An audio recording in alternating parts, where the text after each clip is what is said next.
আসসালামু আলাইকুম। আমরা কখনো ক্লান্ত, কখনো ব্যস্ত। তখন সন্তানের হাতে তুলে দিই মোবাইল, একটু শান্তির আশা। কিন্তু জানেন কি? এই ছোট্ট আরামটা ওর মনে তৈরি করে এক অদৃশ্য, নিঃশব্দ দেয়াল। ফোন চুপ করিয়ে দেয়, কিন্তু ভালোবাসতে পারে না। আপনার শিশুটি চায় আপনাকে, চায় চোখে চোখ রেখে হাসতে, চায় আপনার স্পর্শে নিশ্চিন্ত হতে। স্ক্রিনে নেই মায়ের স্নেহ, বাবার উষ্ণতা, ওর কান্না থামে, কিন্তু হৃদয়টা নিঃসঙ্গ হয়ে পড়ে। ঘণ্টার পর ঘণ্টা স্ক্রিনে তাকিয়ে সে হারায় অনুভব, শেখে না আবেগ, ভুলে যায় শব্দের ভাষা। গবেষণা বলছে, অতিরিক্ত স্ক্রিন টাইমে ক্ষতিগ্রস্ত হয় ওর ঘুম, ওর বাক বিকাশ। আপনার সন্তান ফোন চায় না, চায় আপনাকে। প্রতিদিন অন্তত ৩-০ মিনিট ওর পাশে থাকুন।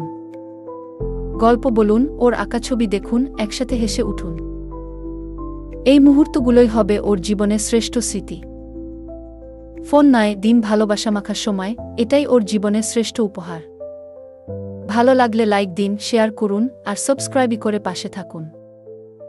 আপনার শিশুর জন্য রইল অফুরন্ত দোয়া আর মায়ামা ভালোবাসা।